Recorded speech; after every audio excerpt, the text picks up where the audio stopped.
children flurried past, chasing one another, and he was embarrassed for them at the gardener's nakedness, for when the man bent over or stooped, you could see everything, and he was astounded that the children appeared not to notice.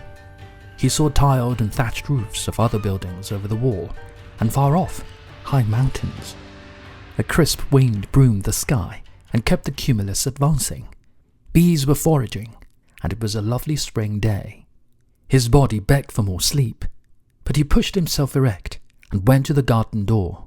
The gardener smiled and bowed, and ran to open the door, and bowed and closed it after him.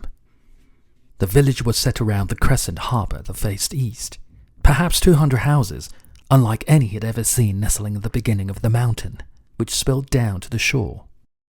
Above were terraced fields and dirt roads that led north and south. Below, the waterfront was cobbled, and a stone launching ramp went from the shore into the sea. A good safe harbour and a stone jetty, and men and women cleaning fish and making nets. A uniquely designed boat being built at the northern side. There were islands far out to sea, to the east and to the south. The reefs would be there, or beyond the horizon. In the harbour there were many other quaintly shaped boats, mostly fishing craft, some with one large sail, several being sculled. The oarsmen standing and pushing against the sea, not sitting and pulling, as he would have done.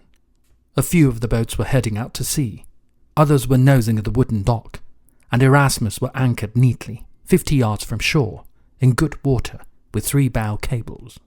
Who did that? He asked himself. There were boats alongside her, and he could see native men aboard, but none of his. Where could they be? He looked around the village and became conscious of the many people watching him. When they saw that he had noticed them, they all bowed, and still uncomfortable, he bowed back. Once more there was happy activity, and they passed to and fro, stopping, bargaining, bowing to each other, seemingly oblivious of him, like so many multicoloured butterflies. But he felt eyes studying him from every window and doorway as he walked toward the shore. What is it about them that's so weird? He asked himself. It's not just their clothes and behaviour, they've no weapons, he thought, astounded. No swords or guns. Why is that? Open shops filled with odd goods and bales lined the small street. The floors of the shops were raised, and the sellers and the buyers knelt or squatted on the clean wooden floors.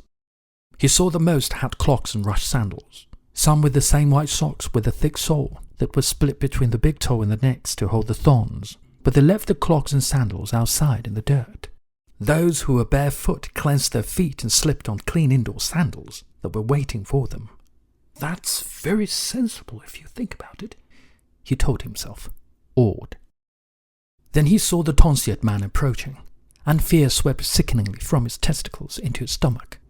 The priest was obviously Portuguese or Spanish, and though his flowing robe was orange, there was no mistaking the rosary and crucifix at his belt, or the cold hostility on his face. His robe was travel-stained, and his European-style boots besmirched with mud. He was looking out into the harbour at Erasmus, and Blackthorne knew that he must recognise her as Dutch or English.